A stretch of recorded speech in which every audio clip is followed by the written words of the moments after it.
तो मित्रों, स्वागत है आपका टेरर टॉक्स के एक वीडियो में।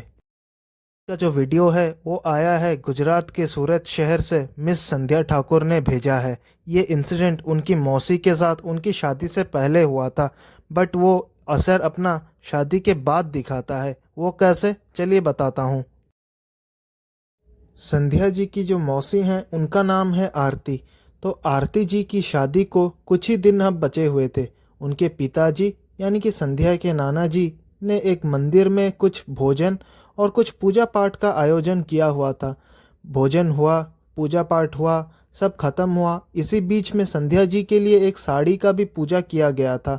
पर पूजा खत्म होने के बाद जब सब घर लौटने लगे, किसी को कुछ पता नहीं चला कि वो साड़ी गई कहाँ।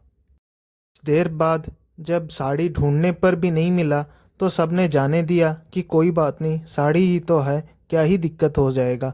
लेकिन यही दिक्कत बाद में देता है कैसे।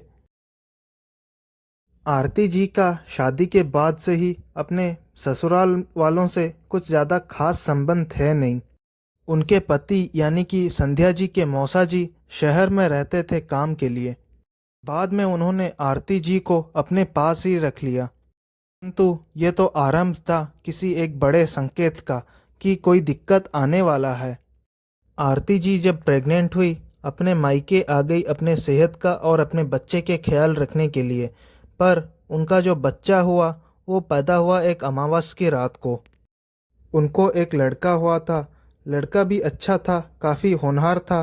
पर उनके मायके वालों से और उनके ससुराल वालों से कुछ बहस होने की वजह से बच्चा उनका उनके पास नहीं रह सका। वो अपने ससुराल वालों के पास अपने बच्चे को छोड़ना पड़ा, क्योंकि उनके ससुराल वालों ने ज़िद किया था कि वो अपने पोते को अपने पास ही रखेंगे। पोता जब बड़ा हुआ तो उसके बाद अपने पिताजी और माताजी भी उसके साथ आकर रहने लगे, यानी कि आरती जी और उनके पति।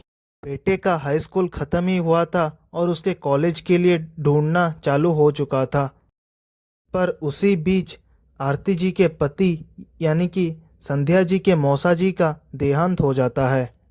आरती जी को रिमेटिज्म का भी इशू था, जिसकी वजह से उनके शरीर में दिक्कत अब होने लगी थी।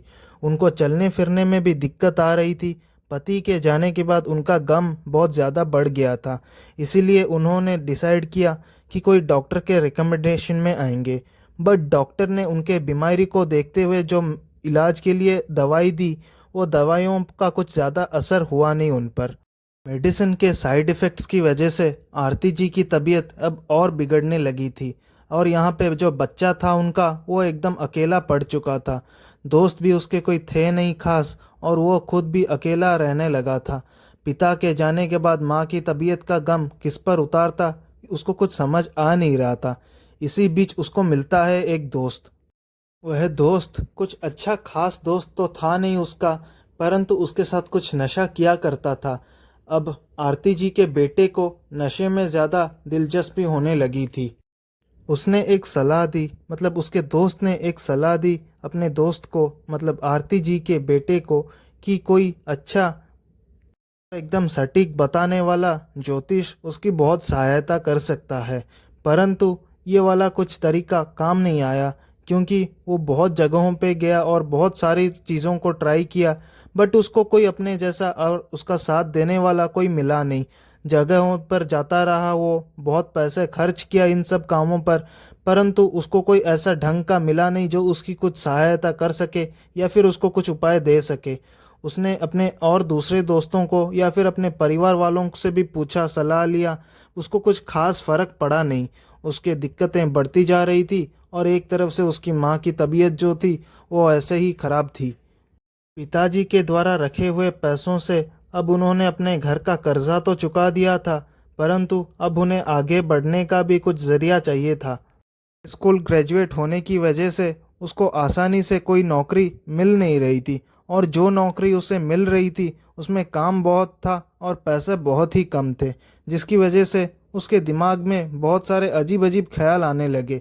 इसी बीच उसको पता चला एक ऐसे शख्स के बारे में जो उसकी मदद कर सकते हैं, पर इसका कोई ठीक ठिकाना है नहीं। डूबते को तिनके का सहारा, ये एक कहावत नहीं बल्कि ये चीज़ असल ज़िंदगी में भी लागू होती है। आरती जी का बेटा भी कुछ उसी तरह डूबता हुआ था, परंतु किस्मत खराब होने की वजह से उसको कुछ सहायता हो नहीं पाया। तब भी उन्हें एक सलाहकार मिला जो एक बाबा के बारे में जानता था। उन्होंने बोला कि ये बाबा जी तुम्हारी सहायता कर सकते हैं या नहीं कर सकते हैं ये तो उसे भी नहीं पता, परंतु हाँ वो कुछ सलाह दे सकते हैं जिससे थोड़ा बहुत लाभ हो सके। ऐसे ही आरती जी के बेटे को और खुद आरती जी को बहुत दिक्कत हो रही थी जीने में। आरती जी की तबीयत भी कुछ ज़्यादा ही बिगड़ती जा रही थी। उनकी तबीयत ठीक होने का नाम नहीं ले रही थी और वो अपने रूम में अपने बाथरूम तक जाने के लिए भी चल नहीं पा रही थी ठीक से। तो सलाहकार की बात मानते हुए उन्होंने और उनके बेटे ने यह फैसला किया कि वो जाएंगे उस बाबा के पास। आरती जी की तबीयत खराब होने की वजह से वो खुद पैदल नहीं चल के जा सकी, परंतु उनका बेटा उस बाबा जी के पास गया। बाबा जी ने कुछ जानकारी लेने के बाद उसको एक पूर्णिमा की रात को बुलाया अपने पास। बाबा जी भी कुछ ज़्यादा अच्छे दिख नहीं रहे थे, लग रहे थे बहुत बूढ़े हैं। आरती जी का बेटा सोचता है क्या ही हो सकता है, इतना उम्र का हूँ मैं और मैं खुद कुछ नहीं कर पा रहा, तो ये बाबा जी जो मेरे से इतने ज़्यादा बूढ़े दिखते हैं वो क्या ही कर सकते हैं। पूर्णिमा की रात के लिए अभी भी 3-4 दिन बाकी थे, तो बाबा जी की बातों में ना आकर बच्चे ने अपने आप से ही कुछ पूजा पाठ करना आरंभ कर दिया। अब पूजा पाठ तो करना आरंभ कर दिया था बच्चे ने, पर उसकी बातों में कहीं ना कहीं ये चल रहा था कि उसको उस बाबा जी के पास जाकर देखना है कि वो बाबा जी क्या करते क्या हैं। वो अपने मन के सवालों को दबाते हुए वो ये प्रण लेता है कि वो उन बाबा जी के पास जाएगा तो ज़रूर, लेकिन ज़्यादा कुछ अपने कामों को या फिर अपने कुछ दिक्कतों को बताएगा नहीं। उसको किसी और पे भरोसा आ नहीं रहा था क्योंकि उसका भरोसा बहुत बार किसी ने तोड़ दिया था या फिर बहुत लोगों ने ऐसे ही तोड़ दिया था। पूर्णिमा की रात आती है और वो उस बाबा जी के पास जाता तो है लेकिन अपने मन में बहुत सारे ख्याल लेकर जाता है। बाबा जी उसे देखते ही बोलते हैं, बेटा क्या तुम अपने मन में कुछ ख्याल लेकर आए हो मेरे लिए, या फिर तुम्हें कुछ सवाल हैं जो मुझसे पूछने हैं। परंतु ये तो अपने मन की बात किसी से बता नहीं रहा था, तो इसने अपने बाबा जी से बोल दिया, नहीं बाबा जी मुझे कुछ नहीं बोलना है, मेरे मन में कोई ऐसा सवाल नहीं जो मैं आपको कर सकूं, मुझे कोई संदेह नहीं है। तो बाबा जी कहीं ना कहीं मन के अंदर जान चुके थे कि बच्चे को हो रही है कुछ संदेह। उनको पता था कि बच्चे का मन है तो आराम से निश्चित होगा नहीं। बाबा जी ने उसके हाथों से कुछ पूजा सामग्री लेकर आने को बोला था। वो सब कुछ लेकर तो गया था, परंतु बाबा जी बोलते हैं, बेटा इसमें कुछ सामग्री कम है, मैं बाद में वो ले आऊँगा, परंतु ये जो सामग्री तुमने दिया है इसके साथ 2 नींबू और लेकर आओ, परंतु वो तुम्हारे घर का होना चाहिए। बाबा जी का घर भी उनके घर के पास में ही था। जैसे ही बाबा जी ने ये बोला वो भाग के गया और अपने घर से 2 नींबू लेकर आ भी गया। बाबा जी अपने ध्यान में बैठ गए और वहीं पे आरती जी का बेटा भी बैठ गया। समय ध्यान में बैठने के बाद बाबा जी जब उसके बेटे से यानी कि आरती जी के बेटे से बात करने लगे तो उन्होंने देखा कि आरती जी का जो बेटा है वो कुछ ना कुछ अपने मन में अंदर दबाए हुए बैठा था। उनकी बातों को बाद में बोलने के चक्कर में उन्होंने उससे पूछा, बेटा कुछ अगर मन में संदेह है तो अभी बता दो, लेकिन उनका बेटा तो दुख में था। ऐसे ही अपने पिताजी के जाने के गम में किसी को कुछ बोल नहीं पा रहा था, परंतु उसने सब बातों को बाद में बोलने के चक्कर में किसी को कुछ बताया नहीं कि वो क्या करने जा रहे हैं। इन्हीं सब बातों के बीच में बाबा जी ने बोला कि उनके घर में एक बहुत बड़ी दिक्कत है। बच्चे ने अपने बहुत ही दुख और बहुत ही अपने भारी मन से पूछा, बाबा जी कैसी दिक्कत है, क्या मुझ पर कोई दिक्कत आने वाली है। बाबा जी ने बोला, बेटा ये तुम्हारे परिवार पर आने वाली है तो तुम संभाल के रहना। बेटे ने पूछा, बाबा जी कैसी दिक्कत है, क्या कोई दिक्कत खुद लेकर आने वाला है या फिर दिक्कत हमारे किस्मत में लिखी हुई है जो तब से हमें मिले जा रही है।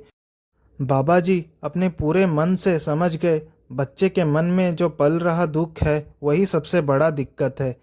दरअसल बात यह है कि जो आरती जी की जो साड़ी चोरी हुई थी, वो दरअसल में किसी तांत्रिक ने या फिर किसी अघोरी ने वो साड़ी चुराई है, और वो साड़ी चुरा कर उन पर काला जादू किया गया है, जिसकी वजह से उस काला जादू कुछ ऐसे असर कर रहा है कि उन्होंने आरती जी के साथ जो शादी हुआ, उनके पति के साथ नहीं हुआ, बल्कि एक शैतान के साथ शादी हो गया था। वो शादी जानबूझकर तो नहीं हुआ था, लेकिन जिसने कराया था उसने सबके सामने नहीं बल्कि सबके पीछे कराया था। दरअसल ये एक काला जादू है। बच्चे के मन का संदेह अब बढ़ने लगा था। क्या वो इतने सालों से जिस माँ को और जिस बाप को अपना पिता और माता मानता आ रहा है, क्या वो शैतान है? वो यही सब सोचने लगा। परंतु बाबा जी के आश्वासन के बाद वो थोड़ा शांत होने लगा। उन्होंने बाबा जी से पूछा कि बाबा जी, अब क्या किया जा सकता है? बाबा जी बहुत ही नरम और सरल रूप से उसको जवाब देते हैं, बेटा, ये जो दिक्कत है तुम्हारी, ये भले ही तुम्हारे किस्मत में लिखी हुई हो, लेकिन ये दिक्कत तुम्हें दे कोई और रहा है। इसका तुम भरपाई करना चाहो तो भी तुम नहीं कर सकते, क्योंकि तुम्हारे जीवन का जो सुख है वो कोई और उठा रहा है, एक तरह से तुम्हारा लाभ उठा रहा है। अब ये बात सुनने के बाद बच्चा बहुत क्रोधित और एक तरफ से बहुत निराश हो चुका था। किसी ने बोला कि वो उस बच्चे के घर यानी कि आरती जी के घर जाना चाहते हैं और वो खुद ही आरती जी से मिलना चाहते हैं। ये बात बच्चे के लिए बहुत बड़ी बात थी, क्योंकि इस उम्र में ये बात। बाबा जी एक संक्रांति के दिन आते हैं मिस आरती जी के घर में। आरती जी के घर में आने के बाद उन्होंने कई सारी चीज़ों पर अपना ध्यान देकर और अपना मनोबल से कुछ शांत करने का प्रयास किया, परंतु उन्हें बहुत अजीब सा लगा कि उनके बस में कुछ जैसे था ही ना। बाबा जी ने अपने गुरुजी से संपर्क करने का प्रयास किया। गुरुजी से संपर्क होने के बाद फ़ोन से उन्होंने उनको सब बातें बता दी। अभी बाबा जी के गुरुजी आने के बाद घर को अच्छे से तलाश करते हैं। तब उन्हें मिलता है आरती जी के कुछ कपड़े जो वो कभी पहने ही नहीं, शादी के पहले से हैं घर में, पर उन्होंने कभी पहना ही नहीं। उन कपड़ों के अंदर से कुछ सुइयां निकली जो उन्होंने अपने हाथों से निकाला और दिखाया कि ये सुई कहाँ से आई। आरती जी ने खुद बताया कि ये कपड़े उनके शादी से पहले ही इसी घर में रखे हुए हैं। उन्होंने ना ही कभी इन कपड़ों में हाथ लगाया है, ना ही कभी इन कपड़ों को खोलकर पहना है। आरती जी के इन बातों के बाद गुरुजी सब समझ चुके थे कि अंदर मसला क्या है, कौन है जो ये सब दिक्कत दे रहा है। दरअसल जैसे बाबा जी ने बताया, आरती जी की जो शादी हुई थी वो एक तांत्रिक के द्वारा या फिर किसी अघोरी के द्वारा किसी एक शैतान के साथ किया गया था, और वो शैतान भी कुछ ऐसा वैसा शैतान नहीं था। उसको इस दुनिया में आने के लिए एक बच्चे को बलि चढ़ाना था, जो बच्चा और कोई नहीं बल्कि आरती जी का बेटा ही था। बाबा जी और गुरुजी दोनों ही लग जाते हैं इस काम को सुलटाने के लिए, और ये सब काम सुलटाने के लिए उनको अकेले करने में बहुत दिक्कत होगी, इसीलिए आरती जी का बेटा उनका साथ देता है। उनका बेटा पूछता है बाबा जी से और गुरुजी से, क्या मेरी माँ इसके बाद अब अपने पैरों पे ठीक से चल सकती है? बाबा जी और गुरुजी दोनों कहते हैं, जो है भगवान के हाथों में है। वैसे भी दिक्कत जो है वो काफ़ी ज़्यादा है, ऐसा नहीं है कि हम कुछ कर नहीं सकते। हम अपना प्रयास करेंगे, जो करेगा ऊपर वाला ही करेगा। लगातार 3.5 घंटे की पूजा होने के बाद बाबा जी और गुरुजी ने बताया, पूजा तो संपूर्ण हुआ है, लेकिन इसकी कोई बात नहीं है कि कुछ दिक्कत होगा या नहीं होगा, क्योंकि ये जो दिक्कत है ये बहुत सालों से चली आ रही है। शैतान जो है वो कभी भी किसी को आसानी से छोड़ता नहीं है। इसी बीच उन्होंने कुछ ऐसा नोटिस किया जो किसी ने शायद सोचा भी नहीं होगा। आरती जी जो आराम से बैठी हुई थी, अब उनके शरीर में कुछ हलचल होने लगी थी। बाबा जी समझ गए, उसके साथ साथ गुरुजी भी समझ चुके थे ये कैसी दिक्कत थी। दरअसल ये वही दिक्कत थी जिसके बारे में उन्होंने कल्पना भी नहीं की हुई थी। उनके अंदर अब वो शैतान आने लगा था, परंतु बाबा जी और गुरुजी दोनों ही सिद्ध थे। उन दोनों के सिद्धि की वजह से उन्होंने आरती जी के अंदर वो शैतान को आने से रोक लिया। अब बाबा जी और गुरुजी ने बहुत पूजा पाठ करने के बाद एक ताबीज़ और एक लॉकेट दिया उनको। लॉकेट दिया बच्चे के लिए और ताबीज़ दिया माँ के लिए। ये दोनों अपने आप को रक्षा करने के लिए दे दिए उन्होंने। बच्चा उनका वैसे तो ठीक है, लेकिन कभी कभी उसको दिक्कत होता है, जैसे कि उसके मन में अचानक से कुछ अजीब अजीब ख्याल आते हैं और उसकी माँ की तबीयत भी ठीक होने लगी है अब। परंतु जैसे कि बाबा जी ने बोला था, उनकी दिक्कतें ख़त्म होगी या नहीं ख़त्म होगी इस बात का कोई श्योरिटी नहीं है। उसी हिसाब से माता जी को यानी कि आरती जी को थोड़ी बहुत दिक्कतें होने लगी। अब बाबा जी वापस आए और वो समझ गए थे क्या किस्सा है। दरअसल ये जो शैतान है ये घर के अंदर ही रहने लगा था, इसको घर से निकालना था। बाबा जी और गुरु जी वापस से आए। घर के चारों तरफ उन्होंने चूने के सहारे से कुछ एक घेरा बनाया, कील ठोका, जिसकी वजह से शैतान अभी फ़िलहाल में घर के अंदर तो आ नहीं सकता था। लेकिन हाँ, उन्हें ताबीज़ ना उतारने को कहा गया था। हालांकि बाबा जी के बोलने के बाद उन्होंने ताबीज़ नहीं उतारा और अपने पालन पोषण को ठीक से करने लगे। अब उनके परिवार में दिक्कतें कम हो गई थी और उनके घर से वो शैतान का साया हट चुका था। परंतु ये सब चीज़ें जो हैं, जैसे कि शैतान, काला जादू, आजकल ये सब कोई मानता है नहीं। कृपा करके अपने घर में पूजा पाठ करें, जिसकी वजह से इनका जो असर होता है ये ना ही दिखे। जिनके घर में ये सब असर होता है ये सब बहुत दिक्कतें करती हैं। इसके बारे में एक और मैं वीडियो बहुत ही जल्द। मित्रों, ये मेरा पहला वीडियो है जो मैं अपलोड कर रहा हूँ। मुझे नहीं पता है यूट्यूब पे कैसे क्या करते हैं। कृपया करके मुझे कमेंट सेक्शन में बता दीजिएगा। कहीं पे अगर आपको कमी लगी हो, वीडियो कैसी लगी, ये ज़रूर बताना। उसी हिसाब से मैं अपने चैनल पे सुधार करूँगा और आपके लिए अच्छे अच्छे वीडियोस और अच्छे अच्छे स्टोरीज़, रियल लाइफ स्टोरीज़ लेकर आऊँगा। तक देखने के लिए आपका बहुत बहुत धन्यवाद। प्लीज़ वीडियो को लाइक और चैनल को सब्सक्राइब कर दीजिए। मैं बहुत ही जल्द आपसे मिलूँगा एक नए वीडियो के साथ।